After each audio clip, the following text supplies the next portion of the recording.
Vamos a comenzar con el estudio. Busque rapidito ahí Romanos. Vamos a continuar viendo la carta de Romanos. Creo que hoy vamos a salir de los primeros versículos. Todavía estamos en el saludo principal.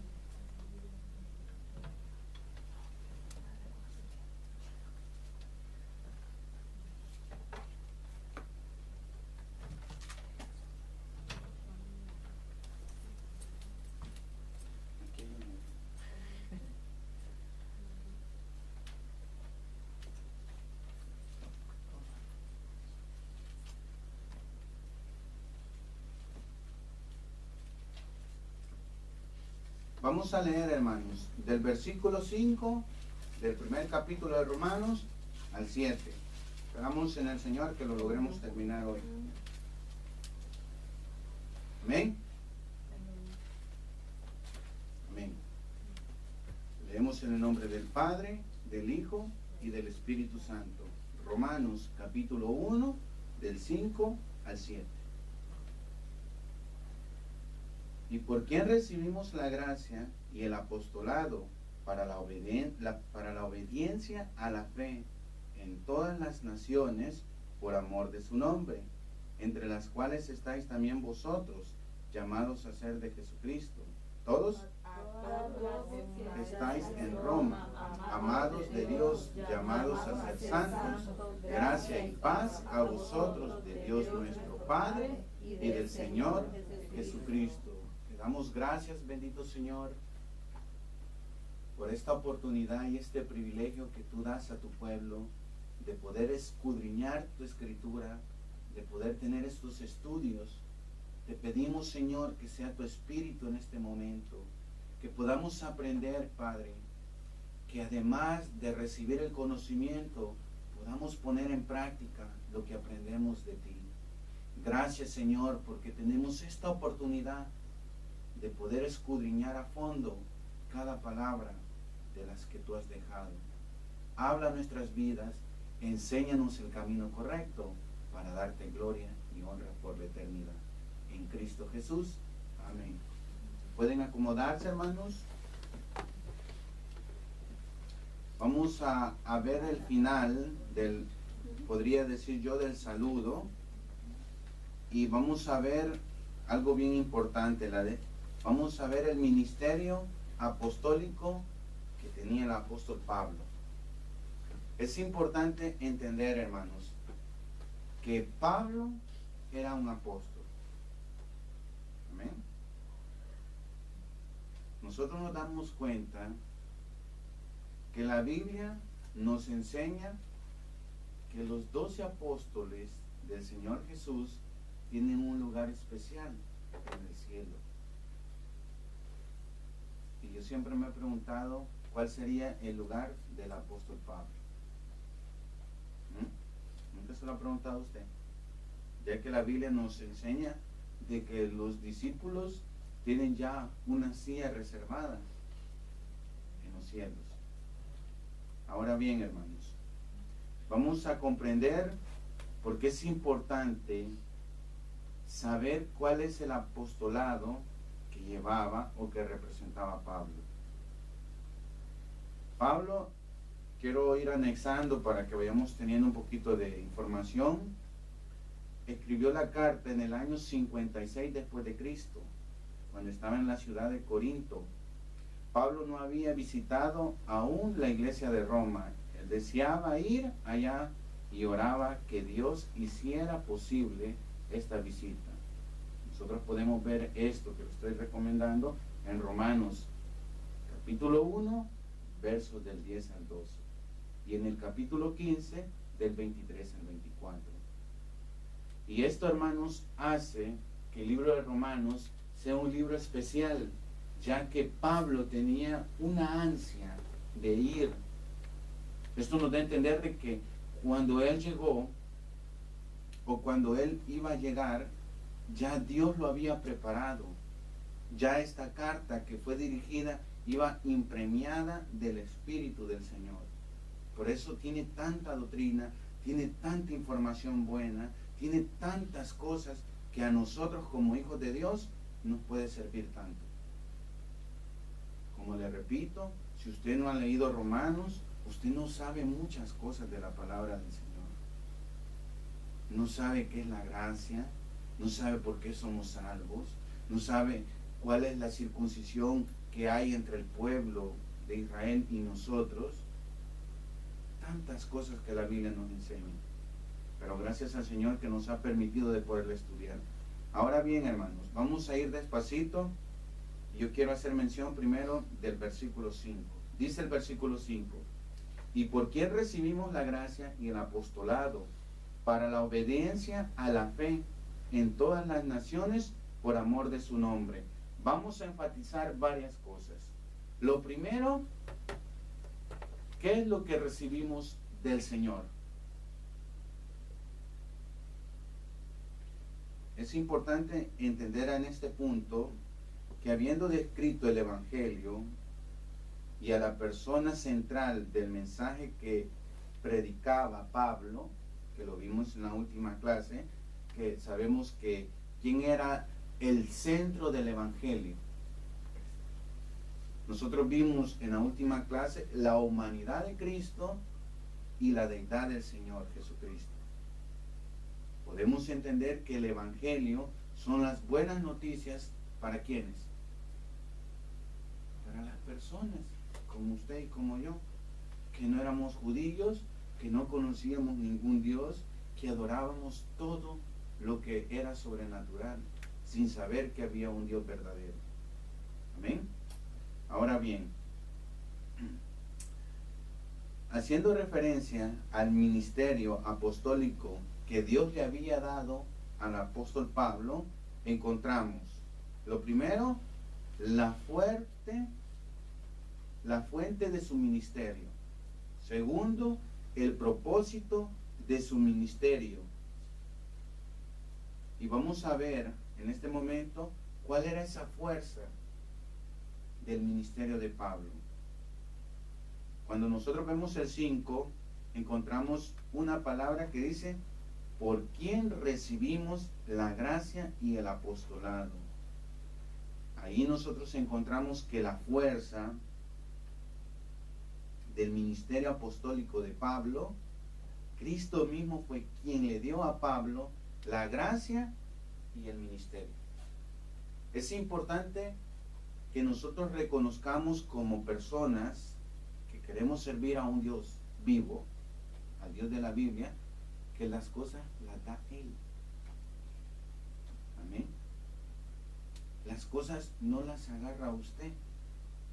Yo no decidí ser lo que ahora soy, y usted no ha decidido ser lo que es. Cualquiera podría decir: pero yo tomé la decisión de ser cristiano. Pero la Biblia nos enseña que esa decisión ya había sido tomada por Dios y su Hijo. Usted solo dio el paso de lo que ya estaba predestinado en su vida. Por eso dice: ¿y por qué recibimos la gracia y el apostolado? Es importante que no hay ningún ser humano que tenga un servicio de Dios si no tiene primero la salvación. Yo quiero preguntarle: ¿Saúl era o no era salvo? ¿Sabe quién es Saúl, verdad? Saúl fue el rey que hubo en Israel.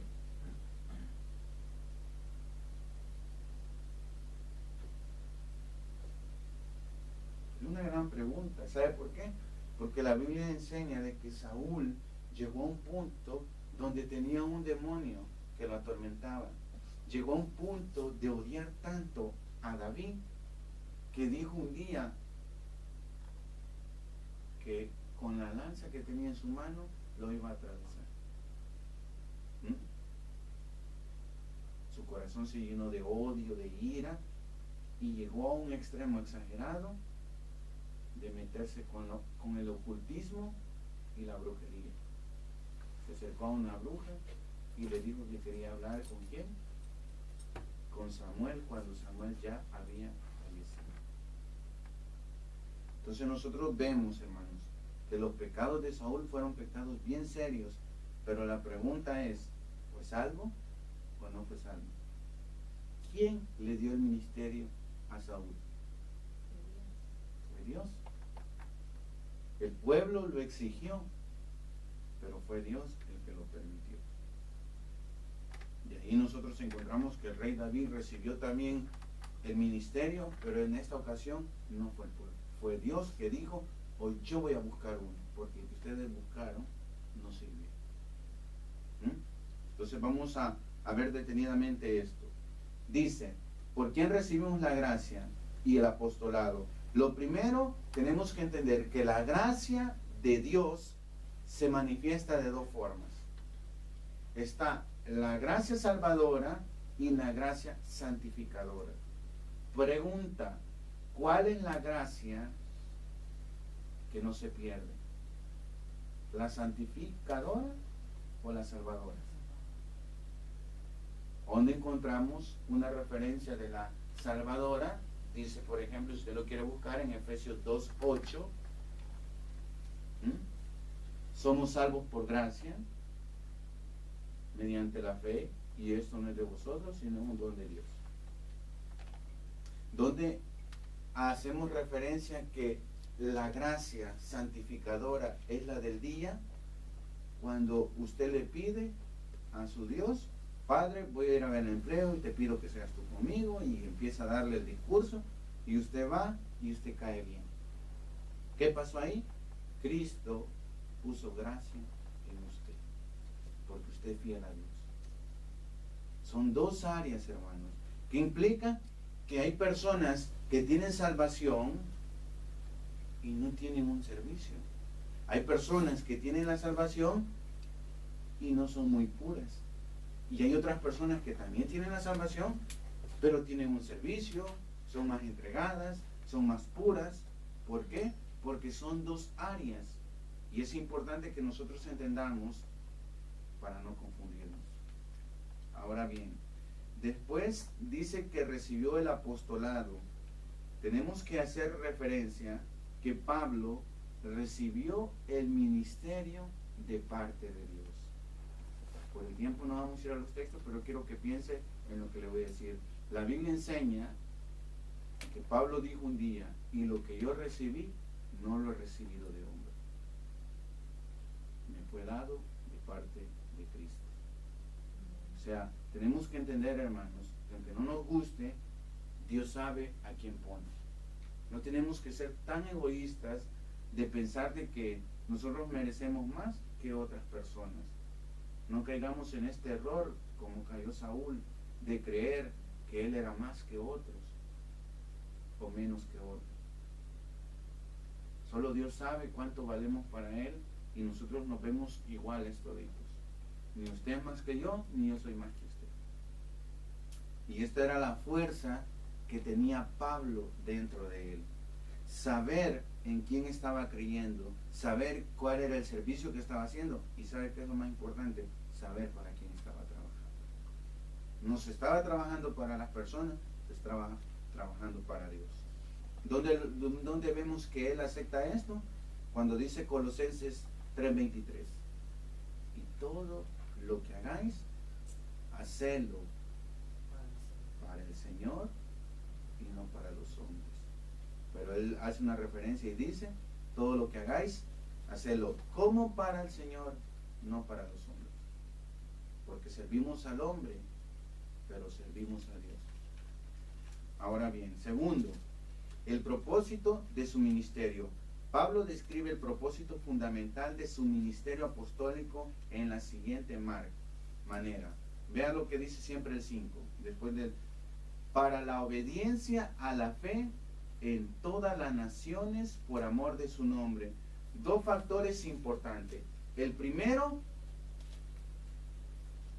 ¿cómo usted puede tener una buena fe? ¿O cómo usted puede tener fe? Sencillo, siendo obediente. ¿Qué implica? Que si usted no es obediente, su fe no vale mucho. Vea con detenimiento. Dice, para la obediencia a la fe. ¿Qué implica? Le voy a decir lo siguiente. Si la Biblia dice que tenemos que sacrificar nuestra vida por Cristo y usted no lo hace, usted no es obediente a la fe en la que está y por consecuencia su fe no es una fe verdadera. Ahora usted podría decir, pero yo tengo compromisos.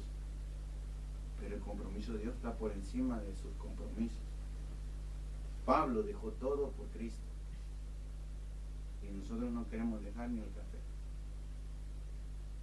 Amén. Ahora bien, hermanos, el Evangelio no llama simplemente a una fe, sino una obediencia. Vamos a ver en Hechos 17:30. Póngale algo a Romanos y nos vamos a mover un momento. Hechos capítulo 17, verso 30. Tenemos que entender, hermanos, que la fe de nosotros tiene que ser el mecanismo de una obediencia, para que por medio de la obediencia nuestra fe se desarrolle. Hechos 17, 30. Dice lo siguiente: pero Dios, habiendo pasado por alto los tiempos de esta ignorancia, ahora manda a todos los hombres en todo lugar que se arrepientan. Amén. Nosotros encontramos, hermanos, que la obediencia a Dios aumenta la fe del cristiano. ¿De qué manera? Cuando usted acepta lo que es. ¿De qué manera? Cuando usted es obediente a lo que la Biblia nos enseña. Le voy a hacer un ejemplo sencillo. Me voy a ir al extremo. Usted viene a esta iglesia, digamos que no fuera yo, y usted sabe que su predicador anda en malos caminos porque usted lo ha visto que se echa el traguito, lo ha visto con prostitutas en el carro, y bueno, lo ve algo que anda más para allá que para acá. Un día, su predicador le hace una amonestación. ¿Cómo le va a responder usted? Ve, ¿y vos qué me venís a decir a mí? ¿No te has visto cómo estás de podrido vos? Sí, quiero que me capte el mensaje. Viene un día Saúl y empieza a regañar a David. Y se hizo fuerte la discusión y después dice, lo voy a matar. David huye y en una oportunidad, bueno, fueron dos, pero vamos a ver la primera. En una oportunidad, ahí acostadito, así descansando el rey Saúl, David estaba enfrente de él, solo de hacerle con un puñal. Pero aquí está el problema. Viene David y dice, hay de aquel que toque a un ungido de Dios. ¿Qué le quiero decir con esto, hermano? La obediencia a la palabra, Dios levanta su fe. Ay, que yo no obedezco a mi esposo porque él no hace como la Biblia dice. Eso no importa, porque Dios dice, mujeres, sean obedientes y sumisas. Ay, pero es que él es así. Pero eso no importa.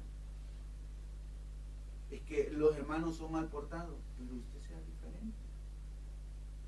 O sea, partiendo de ahí, hermanos, usted quiere tener una buena fe, sea obediente a la escritura del Señor. Que los demás no lo hacen, no se preocupe, no se dejen envolver por el pecado ajeno. ¿Ha visto el proverbio que dice que no nos metamos en el pleito ajeno? Hay muchos hermanos que el problema de uno lo cargan y se lo meten a otro también. Y la Biblia no enseña eso. ¿Por qué?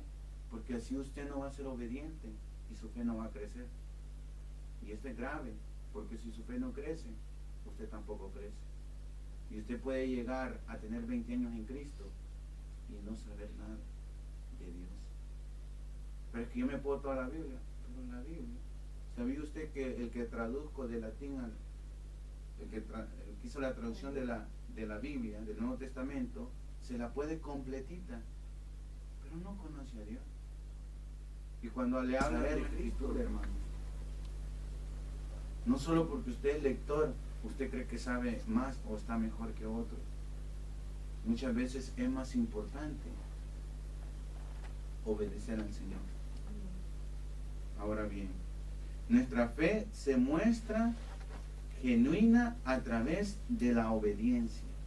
Si no somos obedientes, nuestra fe no es genuina. ¿Sabe qué implica? Que si su líder le hace una amonestación y usted va en contra, usted no tiene una fe en el Señor. Y usted podría decir, mas yo no lo creo. ¿Y sabe quién es el que da el ejemplo más grande? Cristo. Cristo. Con una humildad increíble ante Pilato, ante Herodes. ¿Usted cree que no podía callarle la boca a estos dos hombres? Cuando Pilato le dice, ¿no sabes tú que yo tengo el poder? ¿Y qué le dice Cristo? El poder que tú tienes no es tuyo, mi Padre te lo ha dado. Y aunque te lo puede quitar, yo soy obediente a la fe que tengo en mi Padre. Por eso el Señor dice, no sea de mí pasar esta copa, sino de ti. ¿Sabe qué implica eso? Que no se haga mi voluntad, que no se haga como yo quiero, que se haga como la Biblia dice. Cuando nosotros, hermanos, entramos a esta área de nuestra vida espiritual, aprendemos de Dios y logramos superar las cosas. Y en vez de ver el pecado y el mal de los demás, empezamos a ver la victoria que tenemos en Cristo. Pero es importante que usted empiece a entender, o empecemos a entender, que la obediencia va por encima para poder tener una buena fe. Y esto Pablo lo sabía. Por eso Pablo, él no era rencoroso, él no era que quería destruir después que le hacían daño, porque él sabía lo que Cristo le había dicho. ¿Se acuerda que le había dicho? Ya estudiamos eso cuando vimos un poco la vida de Pablo. Yo te he puesto para que tú le hables mal a todos, y el que está en contra, pues le das ahí con un montón y lo pones quieto. ¿Eso digo? Yo te he puesto para que sufras y que te des cuenta que hablar de mí tiene un precio. Por andar hablando de mí, te van a juzgar. Por andar hablando de mí, te van a golpear. Por andar hablando de mí, te van a hacer mil cosas. Y tú, calladito. La importancia, y ya lo vamos a ver aquí, es que me levantes a mí, dice Cristo. Y Pablo eso hizo. En ningún momento Pablo se atribuyó a él mismo. A pesar de que de repente llegó a Corinto y se dio cuenta que uno decía, no, es que yo estoy con Apolos, no, es que yo estoy con este, no, es que si no viene Pablo a predicar yo no llego. Pablo, ¿y qué les pasa a ustedes? Si la gloria no es de hombre, es de Dios. Amén. Dejen de estar de desobedientes, sean obedientes a la palabra. Ahora bien, vean lo que dice Hebreos 11:7, hablando de la obediencia para que nuestra fe sea genuina. Hebreos 11:7. La importancia, hermanos, de ser obedientes a la palabra.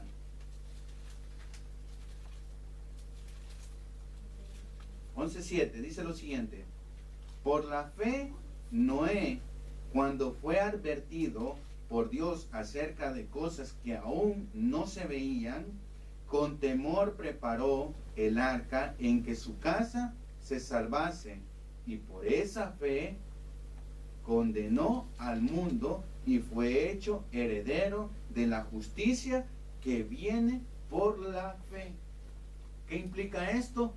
Que simple y sencillamente Noé, por ser obediente, Dios le dio la salvación y puso una fe grande en él. Solamente por eso. Y en consecuencia aceleró el proceso de la condenación del planeta. Porque si él no hubiera hecho caso, ¿qué cree que hubiera pasado? Yo hubiera tenido que levantar a otro y el tiempo se hubiera hecho más largo. Pero como Dios sabe las cosas, dijo, mi hijo va a ser obediente. Él no entiende, él no sabe, él no se va a poner a remedar. Pero Señor, aquí nunca ha llovido. Pero ya viste que lejos estamos. ¿Y qué van a decir de mí? Si soy tu siervo, van a decir que estoy loco. Como muchos hermanos se ponen a decir pero, y no son obedientes. Yo, hermano, que se atreven a decir al pastor, venga, lo que predicó a mí no me gusta, predique otra cosa. No son obedientes. La Biblia nos enseña que si usted quiere tener una fe genuina, tiene que ser obediente a sus superiores, obediente a la palabra, obediente a su ministerio. Que si se le dice, venga con uniforme, venga con uniforme. No venga como le da la gana. Que si se le dice, hermano, lo quiero a tal hora, y usted tiene un compromiso, tiene que respetar su compromiso. Porque esa es la obediencia en la fe que usted tiene de lo que está creyendo. Es un compromiso serio. ¿Sabe? La Biblia enseña en el libro de Hechos. Yo no le voy a dar texto del libro de Hechos porque yo sé que usted fue obediente y usted ya leyó el libro de Hechos o lo está leyendo. Así que puede ser que ande por donde le voy a decir ahorita. Pablo un día que andaba predicando quería irse a una ciudad. Pero cuando iba a dar el paso a la ciudad y los dos compañeros que iban con él ya iban adelante, el Espíritu lo detuvo y le dijo, ahí no quiero que vayas. Y Pablo se fue para la otra ciudad. Y aquellos, hey, vénganse, que no es ahí. Se dieron la vuelta y se fueron por la obediencia. Más adelante le viene una visión de un hombre que le dice, queremos que vayas. Y ya él nuevamente va. Parece algo absurdo, pero lo que hace ver ahí la Escritura es la obediencia. No es como yo quiero, es como la Biblia dice. No es como a mí me parezca, es como la Biblia ordena. Amén. Vea lo que dice el verso 8. Por la fe Abraham, siendo llamado, obedeció para salir a un lugar que había de recibir como herencia, y salió sin saber iba. Hay muchas cosas, hermanos, que no vamos a entender, ni de las personas, ni de su liderazgo, ni de su servicio, ni de la Escritura, pero tenemos que obedecer. Porque la obediencia levanta nuestra fe. Amén. Y si no, véanlo en Cristo. Cristo, la Escritura dice, fue obediente hasta la muerte. Filipenses 2, del verso 6, 7 y 8, dice que por ser obediente, por pasar todo lo de la cruz, Dios lo exaltó a lo sumo, dándole todo el poder. Por la obediencia, su fe llegó hasta arriba. La importancia, hermano, es que me cae mal que sean así. No importa. Usted diga, yo soy obediente a la palabra de Dios. Yo no entiendo, yo no sé por qué mi esposa es así, por qué mi esposa es así, pero yo voy a ser obediente. Si usted es hijo y le dice a su mamá, no quiero ningún muchacho aquí, usted no entiende, usted dice, ay mamá, pero dame permiso, papá, dame permiso. Pero como usted es obediente al versículo que dice, honra a padre y madre, no lo haga. Y eso Dios lo valora, porque he ahí un hijo que tiene fe en mí, porque sabe que yo soy justo y yo voy a hacer justicia. Pero si usted se mete, Dios dice, yo me aparto, porque ahí no reino yo. Vea lo que dice el 17, siempre del 11. Verso 17. Por la fe Abraham, cuando fue probado, ofreció a Isaac, y el que había recibido las promesas, ofreció su unigénito. Es importante, hermanos, que la obediencia implica que muchas veces tenemos que hacer sacrificios. Para tener una buena fe y ser obedientes, tenemos que sacrificar muchas cosas. He ahí, hermanos, el ministerio del apóstol Pablo. No es fácil.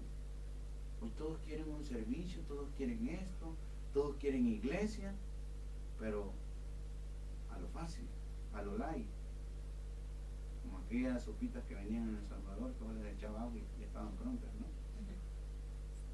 Pero nos damos cuenta que esto no es así. Ahora, quiero pasar al verso 6 y 7. Y quiero describir qué pasa con las personas que se dedican a leer la Escritura. Vámonos otra vez a Romanos.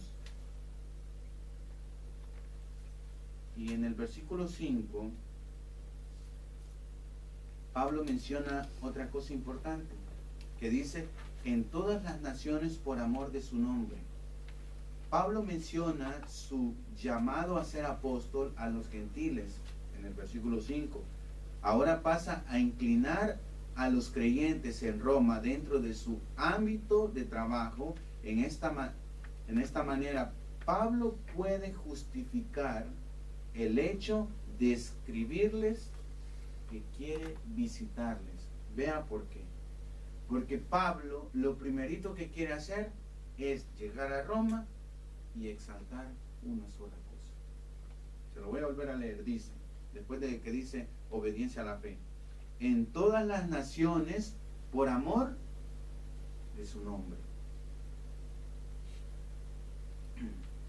La palabra a todas las naciones, que estamos hablando de Roma, indica que Pablo no escribe solo a los líderes de la iglesia, sino a todos los creyentes en esa ciudad. ¿Qué implica esto? Que él tenía el primer factor. Yo aquí puse 3. El primero es llamados a ser de Jesucristo. Vea lo que dice el verso 6. Entre los cuales estáis también vosotros, llamados a ser de Jesucristo. Pablo usa aquí el mismo verbo que usó en el verso 1. Porque el 1 dice, Pablo, siervo de Jesucristo. Son las personas a quienes Dios ha llamado y quienes han respondido al llamado de Dios. Amén. Yo quiero preguntarle, hermano, si usted ha recibido el llamado de Dios y usted ahora sabe que su fe depende de su obediencia, ¿qué tiene que empezar a hacer? A seguir su llamado en la obediencia para que su fe se empiece a desarrollar. Vea lo que dice Romanos 8:30. Vámonos rapidito a Romanos, ahí cerquita, 8:30. Dice lo siguiente. Amén.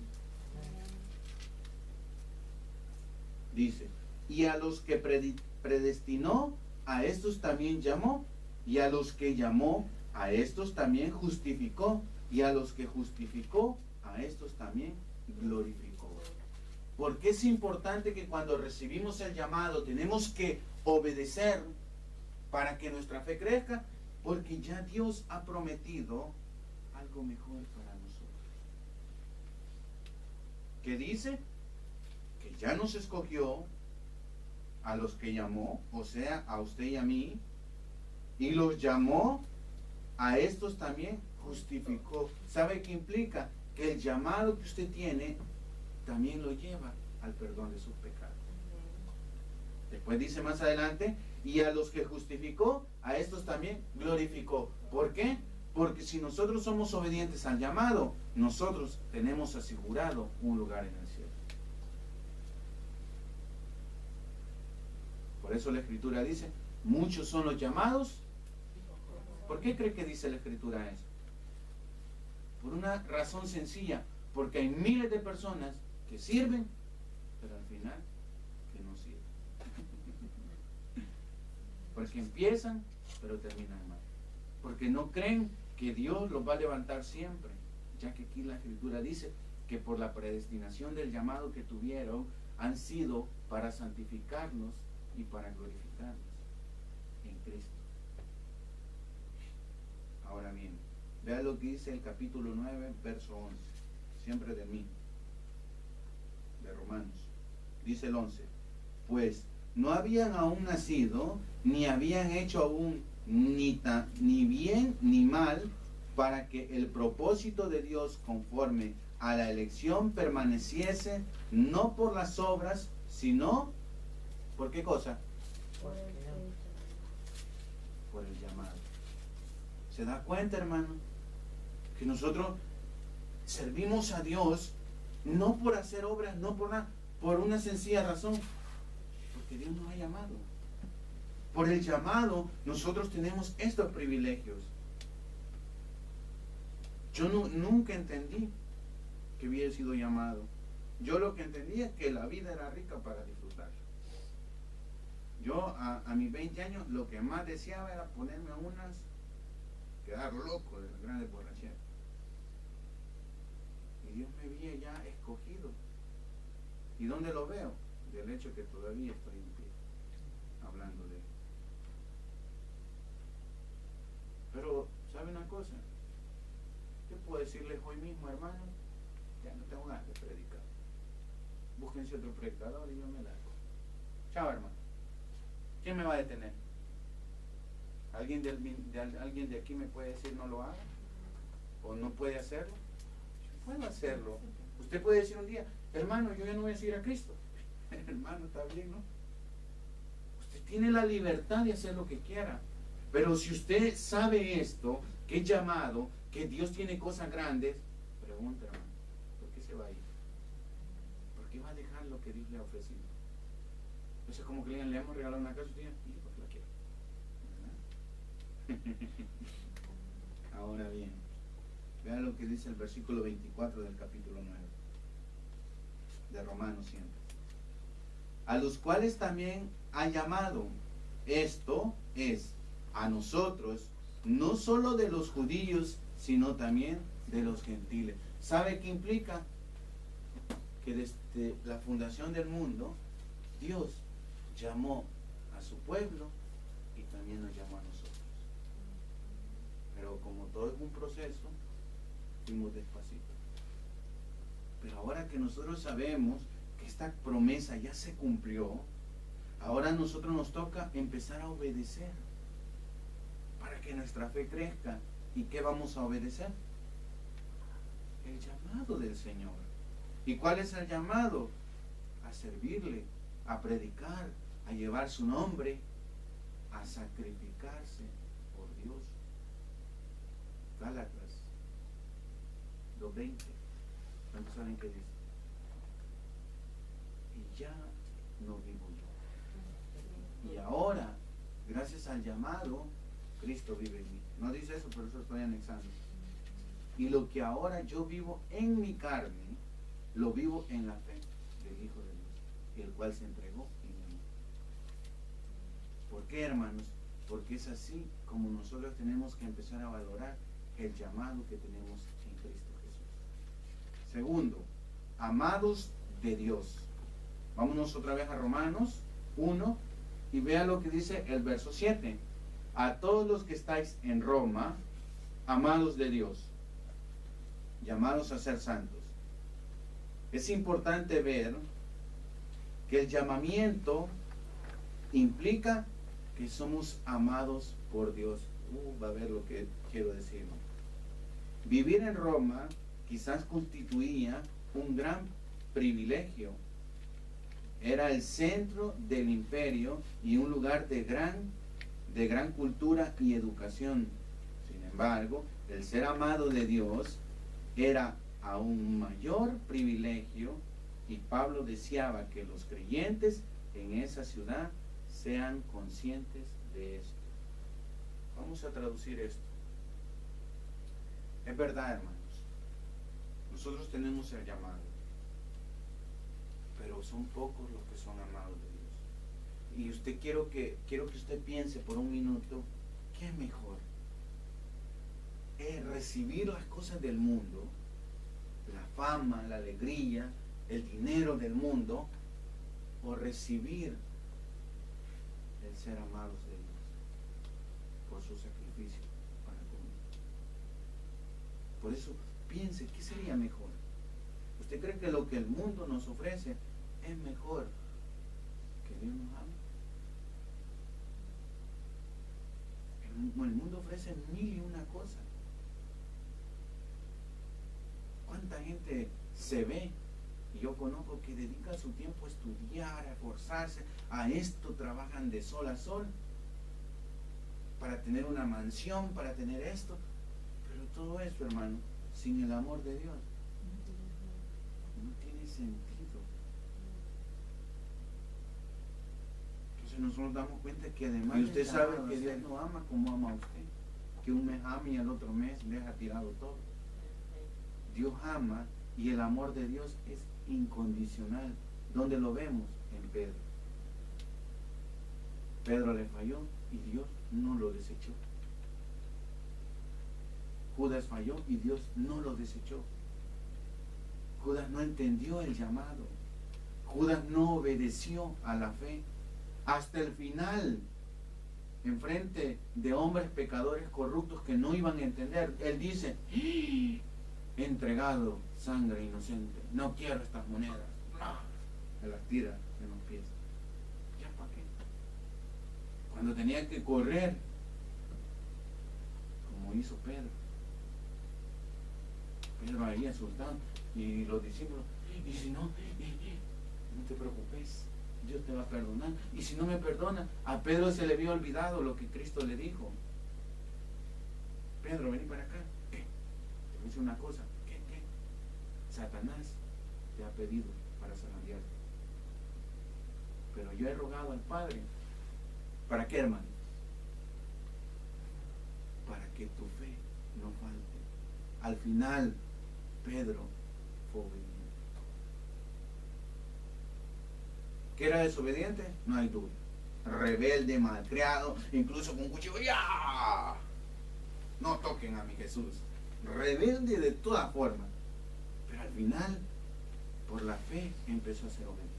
Y después sí ya no le importó nada más que hablar de Cristo. Pero cuesta, hermano. A veces tenemos que sufrir. Pedro sufrió la humillación de negar a su Dios. Qué parecido, ¿no? Muchas veces negamos al Señor. ¿Cómo? Yo no le quiero decir, usted sabe cómo es. Por último, llamados a ser santos, siempre en el verso 7, dice más adelante, de Dios, llamados a ser santos. Es bien delicado y ahorita lo vamos a comprender. La santidad de los creyentes en Roma fue el resultado o la consecuencia del llamado de Dios sobre sus vidas. Si Dios los había llamado, entonces ellos tenían la responsabilidad de vivir vidas separadas de las cosas del mundo y dedicadas al servicio de Cristo. Nosotros recordamos, cuando estábamos viendo Romanos, vimos en el 9:11 que Dios los había llamado porque ya eran predestinados, y en todo ese rollo dijo que los santificaba. Y es aquí que la Biblia nos dice que nosotros somos santos. Vea lo que dice Primera de Corintios 1:2. Ahí más adelantito de Romanos. Primera de Corintios 1:2. Dice lo siguiente: a la iglesia de Dios que está en Corinto, a los santificados en Cristo Jesús, llamados a ser santos, con todos los que en cualquier lugar invocan el nombre de nuestro Señor Jesucristo, Señor de ellos y nuestro. ¿Por qué, hermanos? Porque tenemos que comprender que nosotros somos santos por el llamado. Nosotros tenemos que comprender que el llamado implica el amor de Dios. Nosotros tenemos que comprender que cuando somos llamados y somos obedientes, nuestra fe crece. Y si tenemos fe, por consecuencia, es porque tenemos la gracia salvadora de Dios sobre nosotros, y que tenemos que empezar a levantar la gracia santífica para que todos los días nos empecemos a apartar del mundo y empecemos a servir más a Dios. Voy para atrás ahorita, todo lo que expliqué me regresé.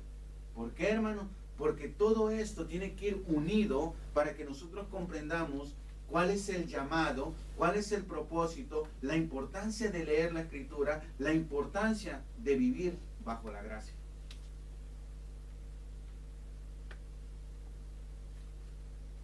Y por último, él termina dando el saludo apostólico. Vemos el final de Romanos, el verso 7. Dice: gracia y paz a vosotros de Dios nuestro Padre y del Señor Jesucristo. Vamos a ver dos cosas: la gracia y la paz. Lo primero, aunque esta palabra refleja el saludo griego, es importante enfatizar que Pablo no la usa simplemente como un saludo convencional. En los escritos, o sea, antes del Testamento, o sea, en los idiomas originales, esta palabra abarca todo el Evangelio de Cristo.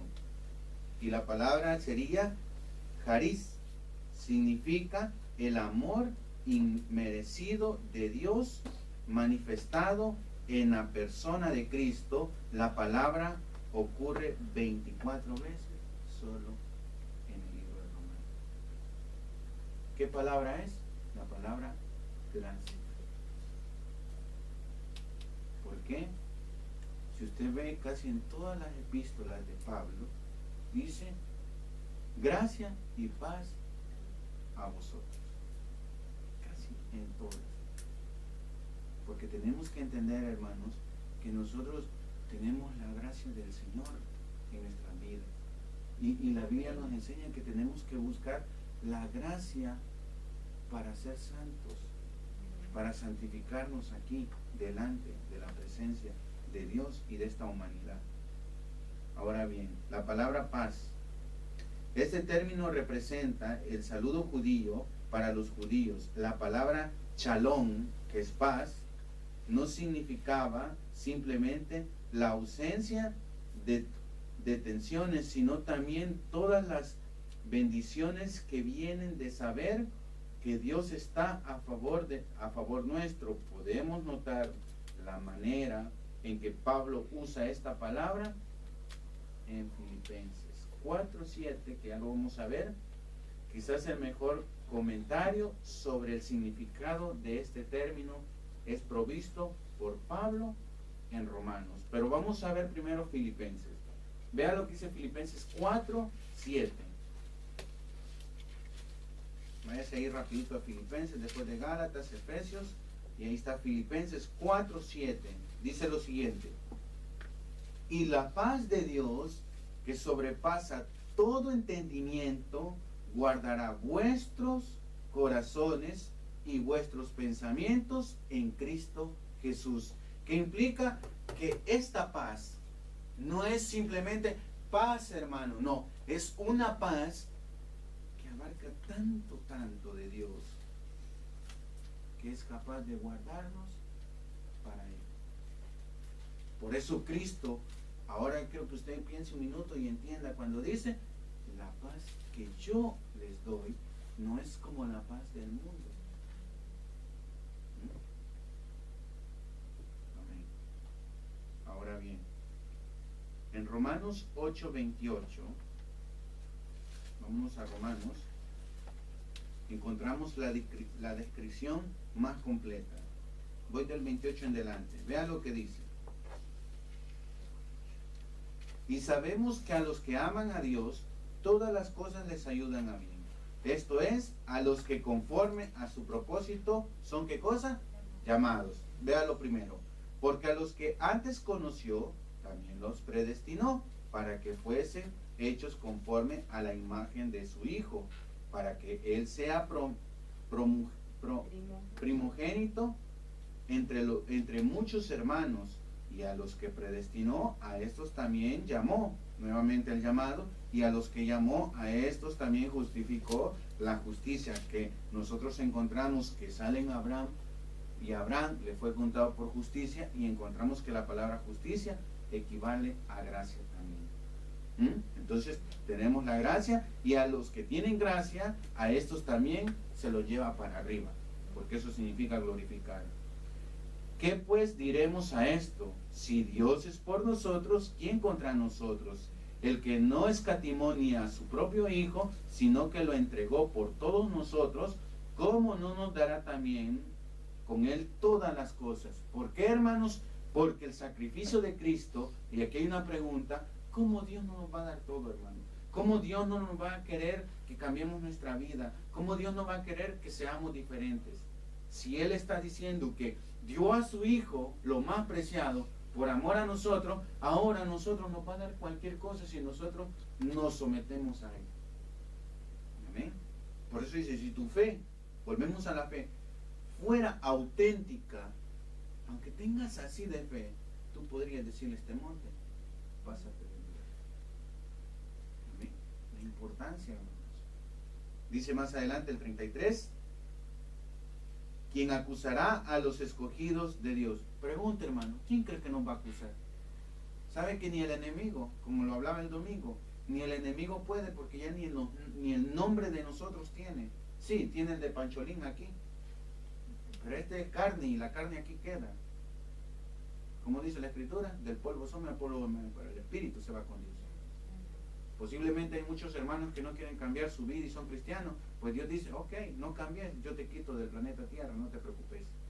Pero tu alma, tu nuevo nombre, nadie me lo va a arrebatar porque ya eres mío. Porque para eso yo te escogí, no fuiste tú a tomar la decisión de seguirme. Esto es bien importante y es que despacito lo entendamos. Dice más adelante, 34, siempre en el 33, Dios es el que justifica. ¿Quién es el que condena? ¿Quién es el que condenará? Cristo es el que murió, más aún el que también resucitó, el que además está a la diestra de Dios, el que también intercede por nosotros. ¿Por qué, hermano? Porque nadie nos puede justificar, nadie nos puede juzgar más que el que está delante de Dios. ¿Y quién es? Es Cristo, nuestro Salvador. Y por eso encontramos del 35, que es encantador lo que dice, ¿quién nos separará del amor de Dios? De Cristo. Y aquí, hermano, vamos a enfatizar, ¿usted cree que la tribulación lo va a apartar de Dios? La angustia, persecuciones, hambres, desnudez, peligro o espada, como está escrito, por causa de ti son muertos todos, todo el tiempo, somos contados como ovejas de matadero. ¿Por qué, hermano? Porque triste y lamentablemente el enemigo se va a meter siempre en contra. Antes, en todas estas cosas, somos más que vencedores por medio de aquel que nos amó. Por lo cual estoy seguro, y vea la certeza que tiene, de que ni la muerte, ni la vida, ni ángeles, ni principados, ni potestades, ni lo presente, ni lo porvenir, ni lo alto, ni lo profundo, ni ninguna otra cosa creada nos podrá separar del amor de Dios que es en Cristo Jesús nuestro. Ya no hay nada que nos separe del amor que tenemos en Cristo Jesús. ¿Gracias a qué? Gracias a la paz que Él ha infundido en nosotros. Porque la paz de Dios es tan grande que aparta todo para reservarnos a la presencia de Dios. Esa es la importancia del ministerio que Dios puso en Pablo y que ahora ha puesto en nosotros.